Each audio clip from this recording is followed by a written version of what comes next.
Olá, bem-vindo ao Capital Sensei. Hoje, vamos arregaçar as mangas e mergulhar em um tópico que é o alicerce absoluto do investimento inteligente. O livro A Interpretação das Demonstrações Financeiras, visto pelos olhos do próprio mestre Benjamin Graham.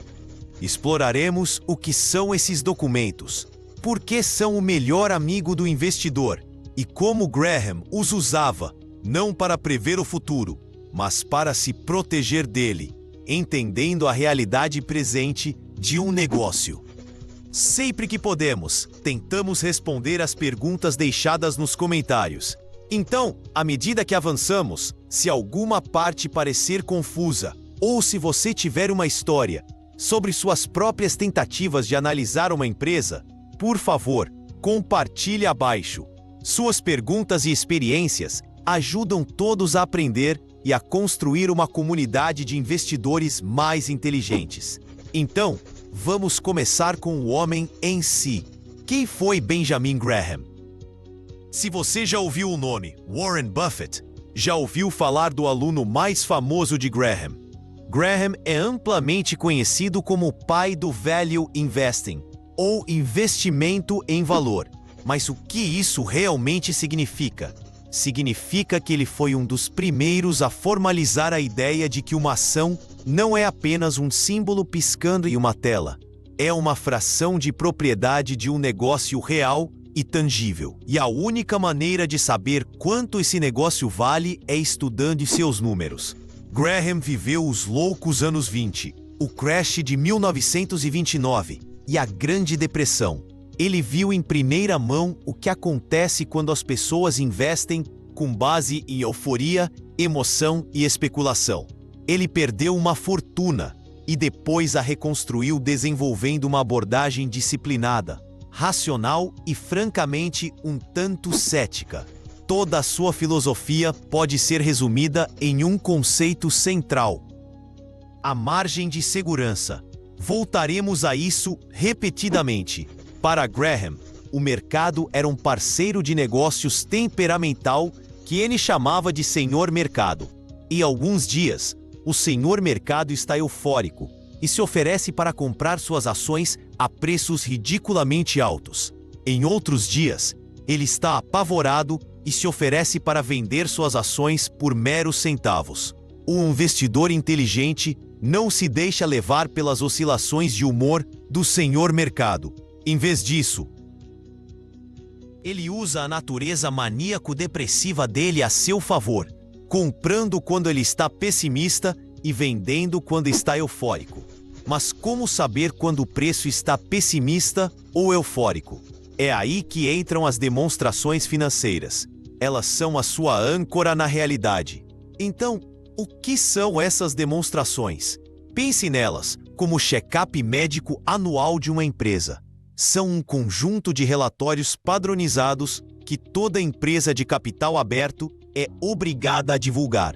Elas informam, na linguagem fria e dura dos números, sobre a saúde do negócio. Existem 3 relatórios principais nos quais vamos nos concentrar, o que eu gosto de chamar de os 3 grandes: o balanço patrimonial, a demonstração de resultados e a demonstração dos fluxos de caixa. Vamos colocar a mão na massa com o primeiro, o balanço patrimonial. Se as demonstrações financeiras são um check-up médico, o balanço patrimonial é uma fotografia. É um retrato da saúde financeira da empresa em um único dia, geralmente o último dia de um trimestre ou ano. Ele diz exatamente o que a empresa possui, e que ela deve e o que sobra para os proprietários. O balanço patrimonial é governado por uma equação lindamente simples e poderosa. Ativos é igual a passivos mais patrimônio líquido. Vamos detalhar isso. Ativos são todas as coisas que a empresa possui e que têm valor. Pense em dinheiro no banco, as fábricas e máquinas que usa, os produtos não vendidos em seu armazém e até mesmo coisas como patentes. Tudo de valor é um ativo. Passivos são tudo o que a empresa deve a outras pessoas. Isso inclui empréstimos de bancos, contas que precisa pagar a seus fornecedores e títulos que emitiu para investidores. Em termos simples, passivos são as dívidas da empresa. É o que eles devem. E, finalmente, o patrimônio líquido. Esta é a parte mais interessante para nós como potenciais investidores. Se a empresa vendesse todos os seus ativos e usasse esse dinheiro para pagar todos os seus passivos, o que sobrasse pertenceria aos acionistas. Isso é o patrimônio. É a reivindicação dos proprietários sobre o negócio. Portanto, a equação ativos igual passivos mais patrimônio líquido deve sempre se equilibrar. Daí o nome balanço patrimonial. Vamos usar uma analogia simples. Imagine que você quer comprar uma casa por R$500 mil. Você dá R$100 mil do seu próprio dinheiro e pega uma hipoteca pelos R$400 mil restantes. Seu balanço patrimonial pessoal para essa transação mostraria um ativo, a casa, no valor de R$500 mil. Mostraria um passivo, a hipoteca, de R$400 mil. E seu patrimônio, sua participação real na propriedade, são os R$100 mil que você deu de entrada. 500 mil é igual a 400 mil mais 100 mil. Fecha a conta. Agora, Graham olhava para o balanço patrimonial com um olho de detetive. Ele não estava apenas olhando para os números totais. Ele estava investigando os detalhes. Ele dividia os ativos em duas categorias principais: ativo circulante e ativo não circulante. O ativo circulante são coisas que podem ser convertidas em dinheiro relativamente rápido, geralmente dentro de um ano. Isso inclui o próprio caixa, estoques e contas a receber, que é o dinheiro devido à empresa por seus clientes. O ativo não circulante, por outro lado, são investimentos de longo prazo que não são facilmente convertidos em dinheiro. Isso inclui propriedades, fábricas e equipamentos, muitas vezes chamado de imobilizado, e ativos intangíveis, como valor de marca ou patentes. Graham sempre foi um pouco cauteloso em atribuir muito valor a esses ativos de longo prazo, pois seu verdadeiro valor pode ser difícil de determinar. Ele fazia o mesmo com os passivos, dividindo-os em circulante e não circulante. O passivo circulante são dívidas que devem ser pagas dentro de um ano, como contas de fornecedores. O passivo não circulante são dívidas de longo prazo, como um empréstimo bancário de 10 anos ou um título de 30 anos. Essa distinção é crucial e nos leva a um dos testes mais importantes de Graham para uma empresa saudável: o índice de liquidez corrente. O índice de liquidez corrente é calculado pegando o ativo circulante e dividindo pelo passivo circulante. Este número simples diz se a empresa tem recursos de curto prazo suficientes para pagar suas contas de curto prazo. Pense em você mesmo. Se você tem R$2 mil em sua conta corrente, que é um ativo circulante, e tem R$1.000 em contas de cartão de crédito vencendo este mês, que é um passivo circulante, seu índice de liquidez corrente é de 2:1. Você está em uma boa posição. Graham, sendo o investidor conservador que era, insistia em um índice de liquidez corrente de pelo menos 2:1, para o que ele chamava de investidor defensivo. Ele queria ver que uma empresa tinha o dobro de ativos circulantes em relação aos passivos circulantes. Isso fornecia uma almofada de segurança significativa. Significava que mesmo que a empresa enfrentasse problemas e, digamos, metade de seu estoque se tornasse inútil, ela ainda poderia pagar todas as suas contas do próximo ano. Isso é uma margem de segurança bem ali no balanço patrimonial. Ele levou isso ainda mais longe com um conceito que é a pura essência de Graham. Chama-se valor de ativos circulantes líquidos, ou às vezes net-net. Este é um teste incrivelmente rigoroso. Para calculá-lo, você pega os ativos circulantes, o caixa, as contas a receber, o estoque e subtrai o total de passivos na empresa, tanto de curto quanto de longo prazo. O que resta é o valor da empresa se ela fosse liquidada imediatamente. Você está ignorando completamente os ativos de longo prazo, como fábricas e marcas. Você está apenas perguntando: se vendêssemos todas as coisas fáceis de vender e pagássemos cada uma das dívidas que temos, quanto dinheiro sobraria para os acionistas? Na época de Graham, especialmente após o crash, às vezes era possível encontrar empresas cujo valor de mercado era menor do que esse valor de ativos circulantes líquidos. Pense em como isso é louco. É como encontrar uma carteira na rua com R$ 100 dentro e o dono se oferece para vender a carteira inteira por R$ 60. Você estaria comprando dinheiro por 60 centavos e ainda levaria a carteira de graça. Esta era a margem de segurança definitiva para Graham. Uma situação tão barata que era difícil perder dinheiro a longo prazo. Essas oportunidades são mais raras hoje, mas ainda aparecem. Outra métrica-chave do balanço para Graham era a dívida. Ele desconfiava muito de empresas com muita dívida. Ele olhava para a relação dívida-patrimônio líquido.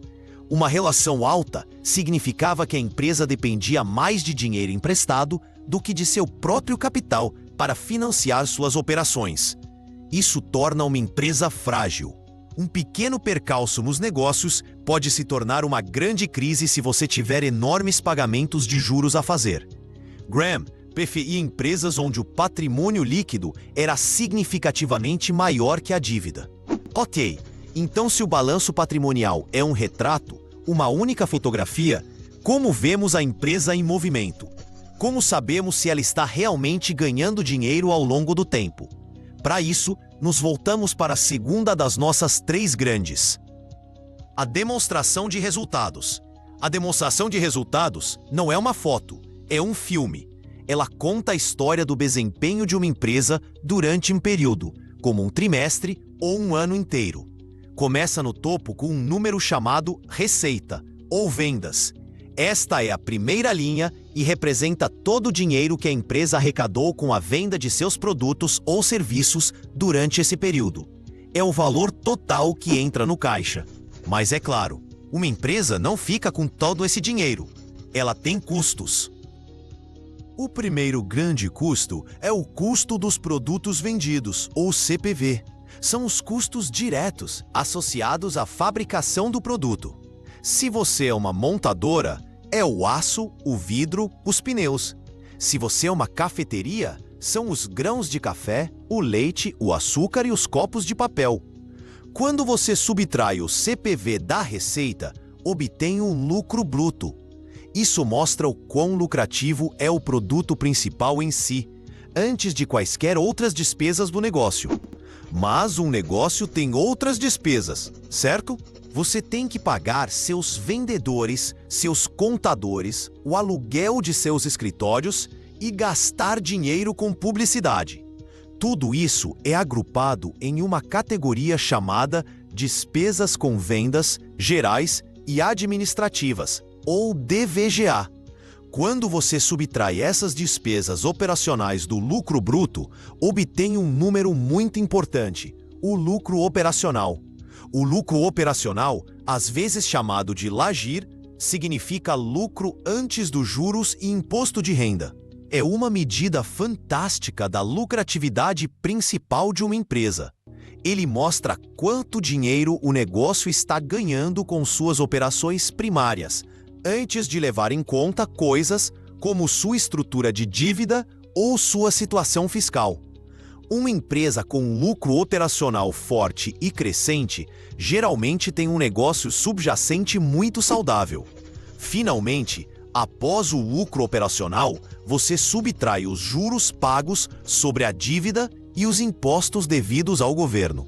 O que sobra no final de tudo é a famosa última linha, o lucro líquido. Este é o lucro final da empresa no período. É o dinheiro que pode ser reinvestido de volta no negócio para fazê-lo crescer ainda mais ou pago aos acionistas como dividendos. Então, como Graham olhava para a demonstração de resultados? Primeiro, ele era obcecado por estabilidade. Ele não gostava de empresas cujos lucros variavam muito. Um lucro enorme em um ano, uma grande perda no seguinte. Isso parecia muito com especulação ou um negócio instável. Para um investidor defensivo, Ele queria ver um histórico de lucratividade consistente e confiável. Ele costumava olhar os lucros dos últimos 7 a 10 anos para verificar essa consistência. Ele queria ver um negócio que fosse um maratonista, não um velocista. Segundo, ele prestava muita atenção às margens de lucro. Ele olhava a margem bruta, a margem operacional e a margem líquida como porcentagens da receita. Uma empresa com margens de lucro altas e estáveis geralmente tem algum tipo de vantagem competitiva durável, o que Warren Buffett mais tarde chamou de fosso. Significa que a empresa pode cobrar um bom preço por seu produto sem que um concorrente entre facilmente e ofereça um preço mais baixo. E isso nos leva a uma das métricas de avaliação mais famosas de todas, uma que Graham ajudou a popularizar, o índice preço-lucro, ou PL. O cálculo é simples. Você pega o preço atual da ação da empresa e o divide pelo seu lucro anual por ação. O que esse número realmente lhe diz? De forma muito aproximada, ele diz quantos anos os lucros atuais da empresa levariam para pagar de volta o preço que você pagou pela ação. Por exemplo, se uma ação custa R$100 e a empresa lucra R$10 por ação em um ano, ela tem um PL de 10. Graham, sempre conservador, desconfiava de índices PL altos. Um PL alto implica que os investidores esperam muito crescimento futuro. Isso é especulação sobre o futuro, o que deixava Graham nervoso. Para o investidor defensivo, ele sugeria não pagar mais de 15 vezes a média dos lucros dos últimos 3 anos. Essa era outra forma de construir uma margem de segurança. Ao se recusar a pagar um preço alto em relação aos lucros atuais e comprovados, você estava se protegendo de um futuro que talvez não fosse tão promissor quanto todos esperam. Agora, nossa terceira e última demonstração, que de certa forma é o detetive do grupo, a demonstração dos fluxos de caixa, DFC. Esta é uma demonstração mais moderna do que a que Graham usava, mas seu espírito está perfeitamente alinhado com seu pensamento. Por que precisamos dela? Porque o lucro líquido na demonstração de resultados às vezes pode ser enganoso. As regras contábeis permitem que as empresas reconheçam a receita antes que o dinheiro esteja realmente no banco.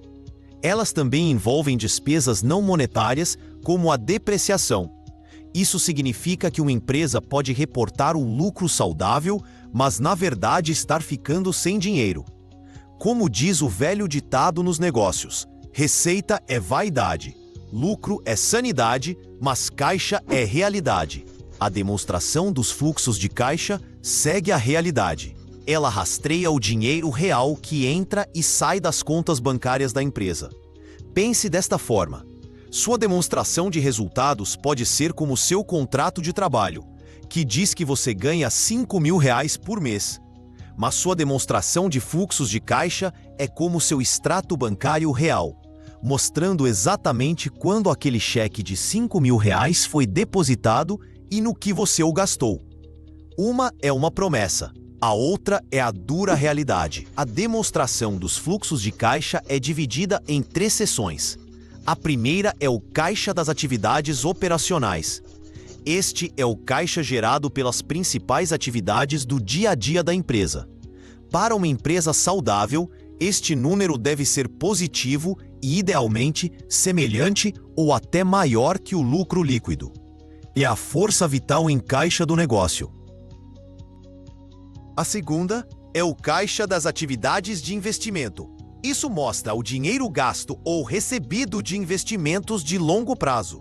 Geralmente, é negativo para uma empresa em crescimento, porque ela está gastando dinheiro para comprar novas fábricas ou atualizar equipamentos. Se este número, de repente, se tornar muito positivo, pode ser um sinal de alerta de que a empresa está vendendo seus ativos principais para se manter à tona. A terceira é o caixa das atividades de financiamento. Isso rastreia o dinheiro vindo de ou indo para os proprietários e credores. Isso inclui dinheiro recebido da emissão de novas ações ou da contratação de mais dívidas, e dinheiro gasto no pagamento de dívidas ou no pagamento de dividendos aos acionistas. Embora Graham não tivesse essa demonstração exata, ele era obcecado pelo princípio subjacente. Ele analisava meticulosamente as mudanças no capital de giro de uma empresa, a diferença entre ativos circulantes e passivos circulantes, para entender sua verdadeira posição de caixa. Para um investidor moderno, olhar a demonstração dos fluxos de caixa é uma verificação cruzada vital. Ela confirma se os lucros reportados na demonstração de resultados estão se transformando em dinheiro real. Se uma empresa reporta consistentemente lucros altos, mas tem fluxo de caixa operacional negativo, algo está muito errado. Então agora temos essas 3 ferramentas poderosas: a fotografia do balanço patrimonial, o filme da demonstração de resultados e o relatório investigativo do fluxo de caixa. Como juntamos tudo isso ao estilo de Graham? A chave é que você não as usa isoladamente. Você as usa para construir uma imagem holística, para contar uma história sobre o negócio. Você começa com a demonstração de resultados para ver se a empresa tem um longo histórico de lucros estáveis e decentes. Você não quer um sucesso passageiro. Em seguida, você se volta para o balanço patrimonial. A empresa tem uma base financeira sólida, seu índice de liquidez corrente é de pelo menos 2:1, sua dívida é administrável em comparação com seu patrimônio, você está procurando força e resiliência. Depois, você usa a demonstração de fluxo de caixa para verificar tudo. Esses lucros reportados são reais? A empresa está gerando caixa real de seu negócio ou está fazendo jogos contábeis? Somente quando uma empresa passa nesses testes rigorosos e focados no histórico é que você começa a pensar no preço. E quando você pensa no preço, você exige aquela margem de segurança.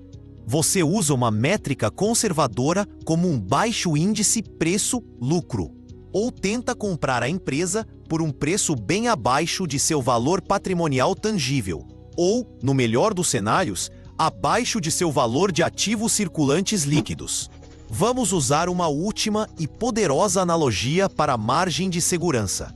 Imagine que você precisa construir uma ponte que possa suportar um caminhão de 10 toneladas. Você constrói a ponte para ter uma capacidade máxima de exatamente 10 toneladas?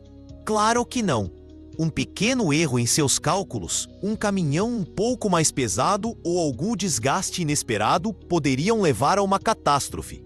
Um engenheiro sensato construiria essa ponte para suportar 15 ou até 20 toneladas. Essa capacidade extra, essa folga de 5 ou 10 toneladas, é a margem de segurança.